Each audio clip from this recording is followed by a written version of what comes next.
Farhat, kamu harus tahu ya, kamu ngaku lawyer, tapi nggak paham hukum.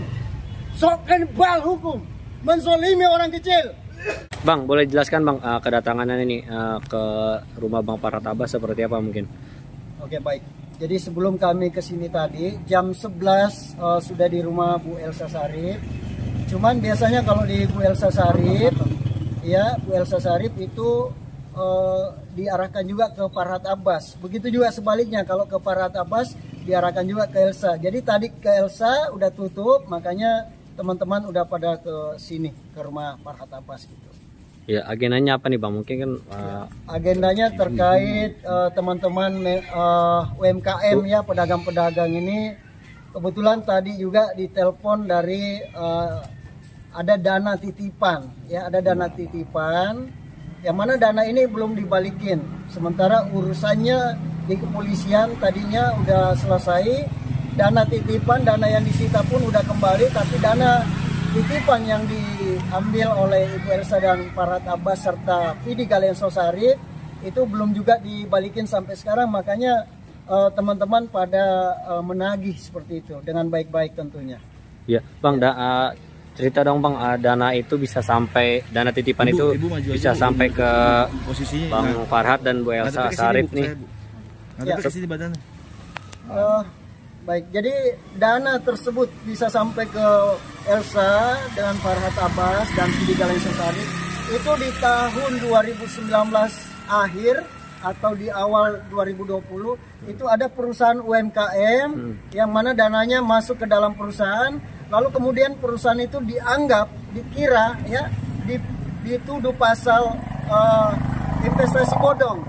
Akhirnya diambil oleh Polda Jawa Timur, lalu kemudian terbukti pasalnya tidak terbukti bersalah gitu. Akhirnya dana tersebut yang disita oleh Polda Jatim sampai di pengadilan ingkrah itu kembali semua. Tapi dana yang ada sama istri direktur itu diminta oleh Ibu Elsa dan Farhat Abbas dengan dalih bahwa melindungi kliennya gitu ya, bahwa dana seperti ini harus dititip dulu daripada disita katanya, yang mana nantinya perusahaan belum tentu menang. Kalau nggak menang tetap dibalikin dana ini, dan itu ada tanda tangan dan bukti-bukti dana tersebut sebesar puluhan miliar rupiah. Gitu, kalau Abang ini berarti kan pedagang UMKM tersebut ya Bang? Iya, pedagang UMKM semua nih, ada ratusan sebenarnya sih, ya banyak jumlahnya. Cuman ini perwakilan-perwakilan yang sempat hadir nih. Ya, total kerugiannya Bang kalau semuanya itu UMKM-nya itu berapa Bang? Kalau semua sih, kalau yang terdaftar saja ada 50 miliar lebih ya. Ini ngomong apa ini? Ya. Iya. Jadi seperti itu Bang. Jadi puluhan miliar ya. Dan itu bukti yang ada 55 miliar yang ditandatangani sebagai dana titipan oleh Elsa dan Farhat Abbas. Dan ada beberapa bukti transfer juga yang masuk ke rekening pribadi atas nama Elsa Sharif. Tapi emang pada saat itu Bu Elsa dan Bang Farhat bilang itu dana jaminannya itu akan dikembalikan ke pedagangnya masing-masing atau seperti apa Bang? Ya, yang namanya dana titipan ya, titipan ya, bukan jaminan juga. Jadi Elsa ini kan lawyer gitu. Nah, kliennya ini diminta supaya dititip dananya, sementara dana itu kan punya teman-teman UMKM, pedagang ya. Lalu kemudian belum dibalikin, dan itu ada bukti yang ditunjukkan oleh yang nitip. Seperti itu. Itu berarti 2019 sudah berlangsung 5 tahun ya Bang? 2020 awal ya, 2019 akhir Desember. Saya Muhammad Rizaldi Andriawan ya, dari kantor pengacara Farhat Abbas ya. Maksud kita itu tadi Bang Andi Muhammad Rizaldi tadi udah datang ke kantor pengacara Farhat Abbas. Tiba-tiba dia masuk lah ke rumah Pak Farhat tanpa izin gitu. Padahal iya kan tanpa izin. Bentar, saya ngobrol dulu. Bentar. Bentar. Iya. Jangan dipremen Bang. Bentar. Tadi udah saya sampaikan. Maksud kedatangannya apa gitu. katanya udah ada janjian gitu, mana bukti perjanjiannya gitu. Dia nggak bisa menunjukkan ya. Ini kan korban-korban dari Memiles ya. Sebenarnya sih Pak Farhad Abbas ini tidak ada sangkut pautnya ya dengan perkara ini. Dan bentar, saya jelasin dulu. Ya, terus. Bentar ya. Kemudian saudara Andi Muhammad Rivaldi ini melalui korbannya telah melaporkan lah ke Polda Metro Jaya. Tapi yang dilaporkan itu adalah Bu Elsa, bukan Pak Farhad ya. Itu laporan polisinya ya. Ya, artinya bentar, saya ngobrol dulu. Artinya apa? Tuduhan terhadap Pak Farhad Abbas itu tidak ada sebenarnya, itu adalah fitnah dan menuduh hal-hal yang tidak benar. Dan kemudian kita sudah juga membuat laporan polisi ya di Polres Jakarta Utara terkait dugaan tindak pidana penghinaan, pencemaran nama baik yang dilakukan oleh oleh Andi Muhammad Rivaldi dengan menuduh Pak Farhad Abbas telah melakukan hal-hal terkait penggelapan dana pada korban Memiles untuk juga melaporkan Kamal Kermini dan Sanjay. Jadi korban-korban ini kepentingan hukumnya apa? Tapi juga ada korban juga yang akan melawan PT Aku Cinta Memiles ya. Itu ya. PT Aku Cinta Memiles iya enggak. Proses hukumnya kan masuk persidangan kan tahun 2020 kan. Nah kemudian berubah dananya kalian ya, yang berubah menjadi Aku Cinta Memiles. Nah kita sudah mengumpulkan total ada 20 korban yang kita mendapatkan surat kuasa untuk melaporkan PT Aku Cinta Memiles ya. 20 korban ini telah dirugikan karena korban telah dirugikan sejumlah kurang lebih 4,5 miliar itu. Nah itu kita sudah laporkan di Polres Jakarta Utara. Saya sebagai pelapornya sendiri dan sudah diperiksa 5 korban ya.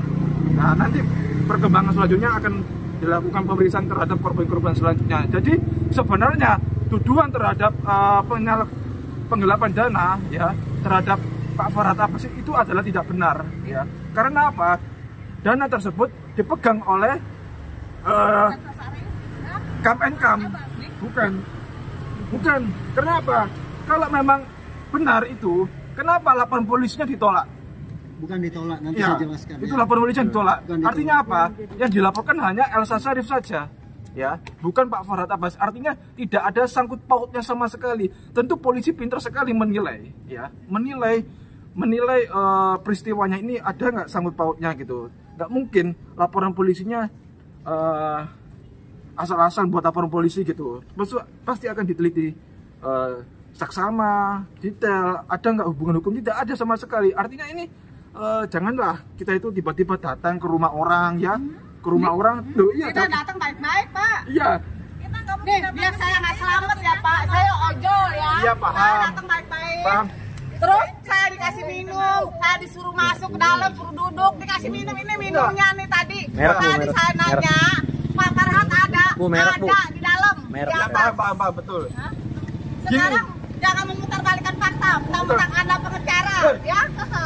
Aduh, kasihan member, sudah menunggu lama. Kalau memang dirugikan silakan lapor polisi saja, jangan datang ke rumah, lapor polisi saja. Lapor polisi, enggak.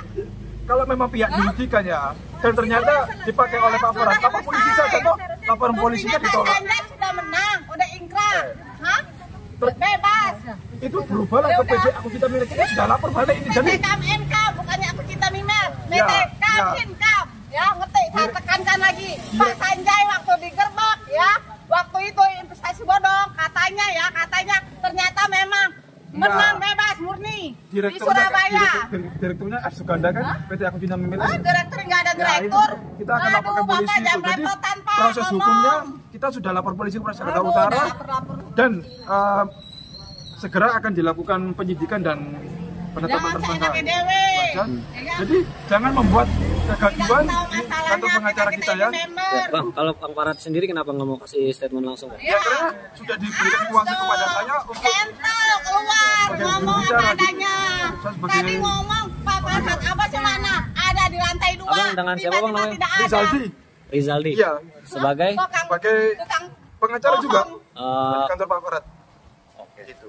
Tadi Pak, saya datang ke sini baik-baik, disambut dengan baik-baik di dalam, disuruh masuk, demi Allah diberi seluloh, jangan enggak aja. Gini. Terus saya tanya sama temannya dia, Pak Farhatnya ada Bu di lantai 2, dia sholat tuh, habis lantai 2 mungkin Farhat nelponin marah-marahin, Ibu ada janji Bu? Oh enggak ada, saya gitunya.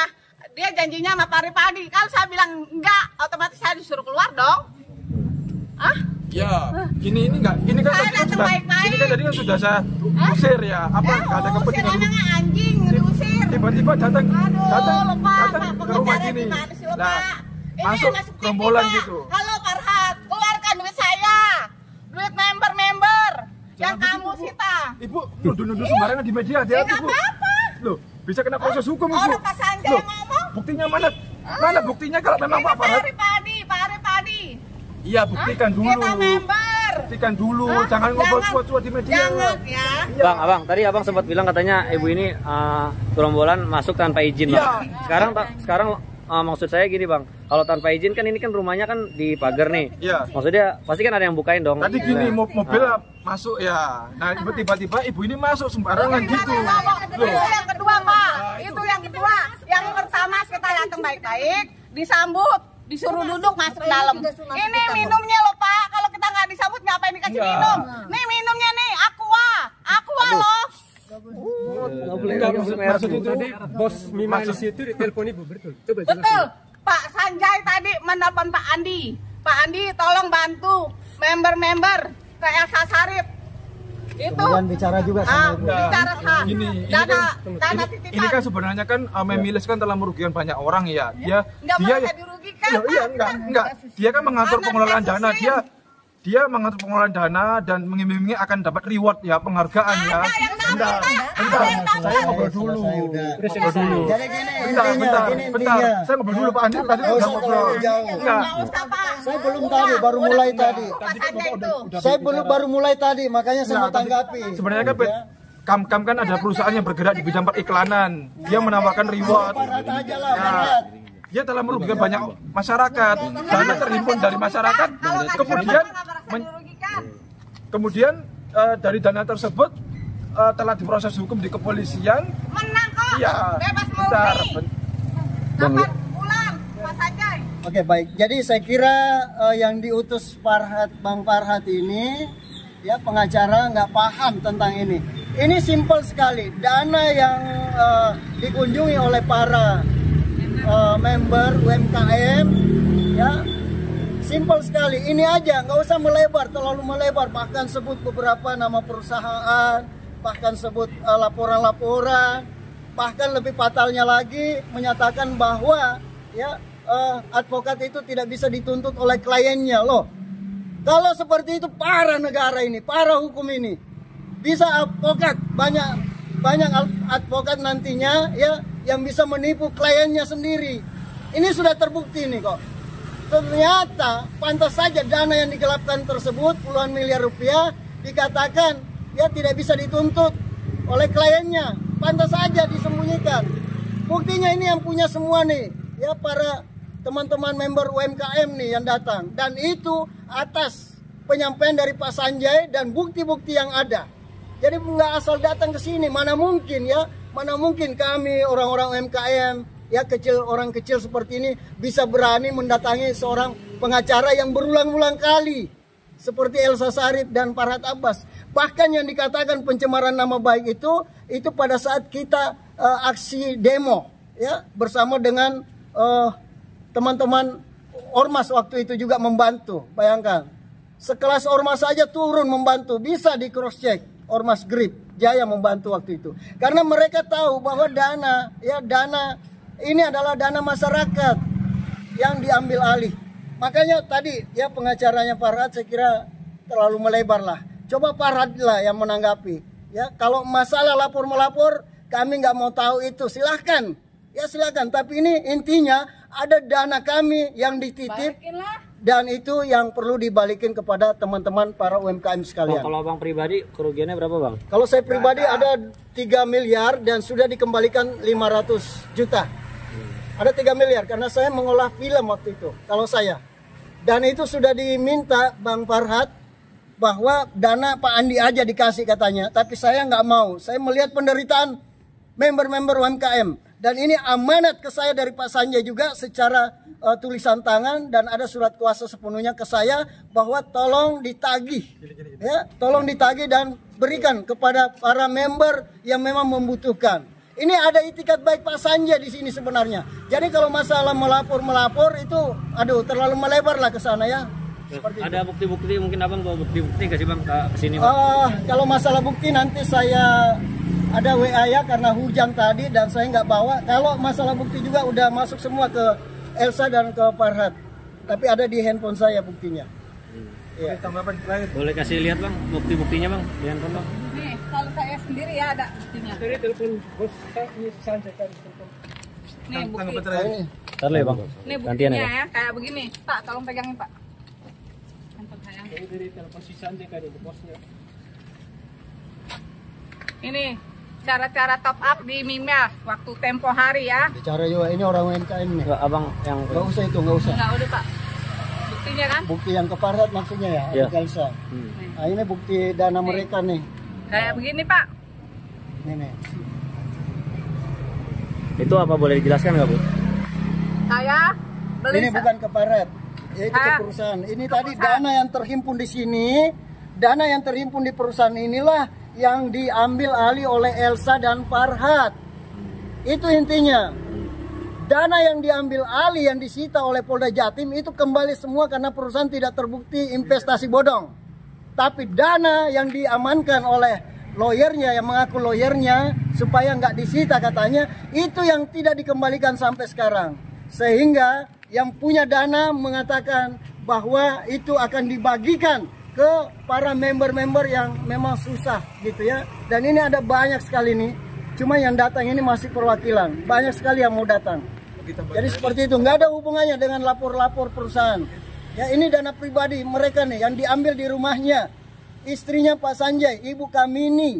Dan perlu diketahui kenapa sampai memperjuangkan, saya pribadi memperjuangkan seperti ini, karena ini saya melihat Ibu Kamini menangis-menangis, ya, didatangi seperti itu, digertak, dananya harus dititip daripada disita katanya oleh kepolisian. Bayangkan, itulah yang mengingatkan saya.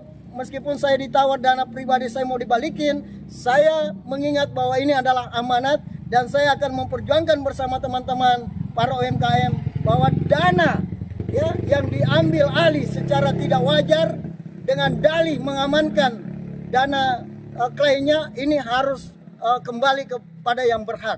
Seperti itu. Makasih. Ibu ini kan merasa tertipu ya oleh Memiles. Enggak. Karena apa? Memiles menawarkan kepada masyarakat nanti akan dapat reward. Ya, bentar. Jam melebar, Bang. Bentar. Jam melebar. Bentar, ini kita berbicara fakta dulu. Ini Fakta kan dulu. bahasanya ke sini Pak Andi tadi. saya udah jelasin. Bentar, Pak Andi tadi ngobrol Jangan sama dia. melebar lah. Ya. Kan korban kan diiming-imingi, korban Kasihan kan member-member menunggu ini butuh uang cepat mereka ini. korban kan diiming-imingi akan dapat hadiah reward, tapi nggak dikasih. Ya ini yang salah siapa? Nggak dikasih bener, nggak dikasih mobil, nggak dikasih emas. Mana ada buktikan? Nggak dikasih. Buktinya Akhirnya perusahaan. nyerang pengacara, pengacara yang mendampingi membawa.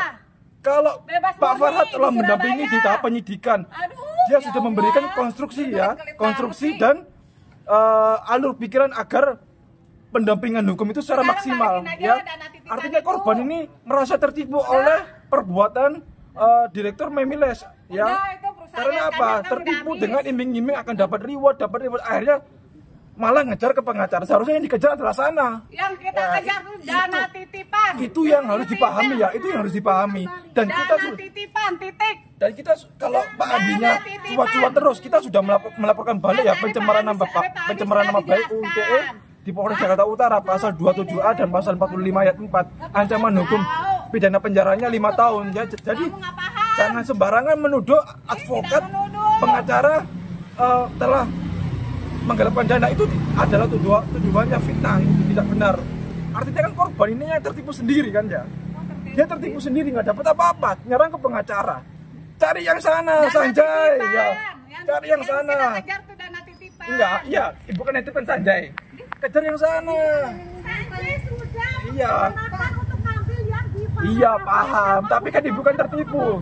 ada nggak enggak, maksudnya gini, kita itu jangan sampai kita itu disesatkan oleh fakta-fakta yang nggak jelas gitu loh. Artinya korban sendiri yang tertipu, dia ngejar-ngejar kepada pengacara. Pengacara sudah melakukan pendampingan hukum secara maksimal kepada kliennya sampai dia bebas, ya. Itu. Jadi advokat itu memang tidak bisa ya. Ibu ini kan merasa tertipu ya oleh Memiles. Bentar. Enggak, karena apa? Memiles menawarkan kepada masyarakat nanti akan dapat reward. Ya, bentar. Jam melebar, Bang. Bentar. Bentar, ini kita bicara fakta dulu. Ini kan bahasanya ke sini kenapa? Pak Andi tadi. Saya udah jelasin. Bentar, Pak Andi tadi ngobrol tadi ya.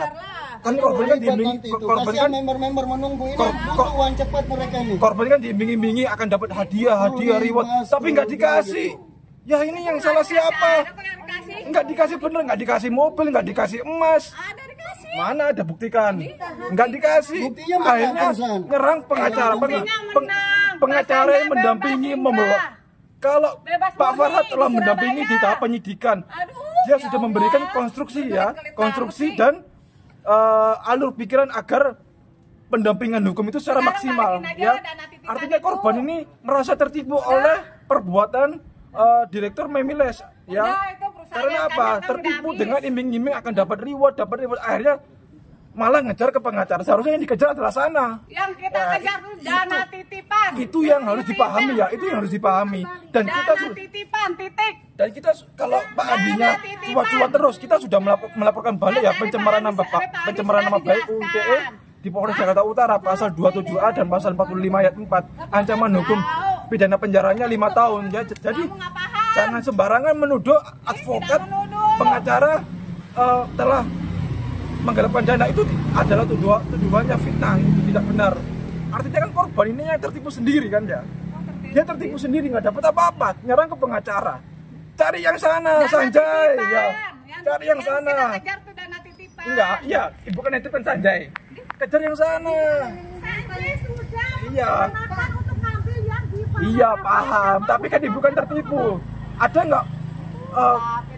Enggak, maksudnya gini. Kita itu jangan sampai kita itu disesatkan oleh fakta-fakta yang nggak jelas gitu loh. Artinya korban sendiri yang tertipu, dia ngejar-ngejar kepada pengacara.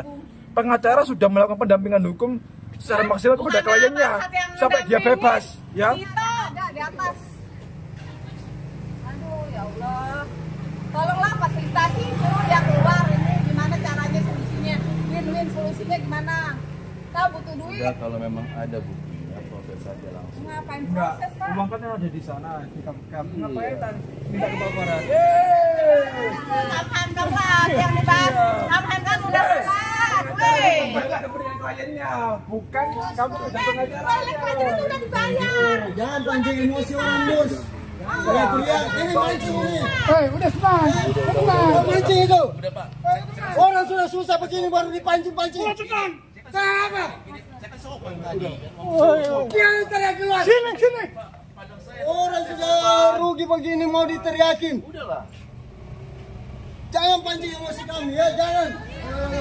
Perjuangan hak. Ini hak orang, balikin. Kasihan ibu-ibu seperti ini coba. Ngapain saya mau urus-urus seperti ini kalau nggak kasihan orang-orang kecil di Solimi. Ngaku ya Farhad. Kamu harus tahu ya, kamu ngaku lawyer tapi nggak paham hukum. Sok kenbal hukum, menzolimi orang kecil, mengambil hak orang, nggak dibalikin. Sok susi banget. Nah, tahu itu. Sampai gerta-gerta ibu-ibu seperti ini, kasihan mereka, orang susah. Ayo. Ya, jangan mau ditakut-takuti orang. Rakyat itu udah tahu yang mana salah, yang mana benar. Siapa yang gertak, Pak? Siapa yang gertak? Anda tahu sendiri tadi suaranya keras begitu loh. Siapa yang Kita udah capek begini mau gerta-gerta. Wah jangan. Ya, kita datang sini sudah lillahi ta'ala. Gak ada yang perlu ditakuti. Ini hak kita.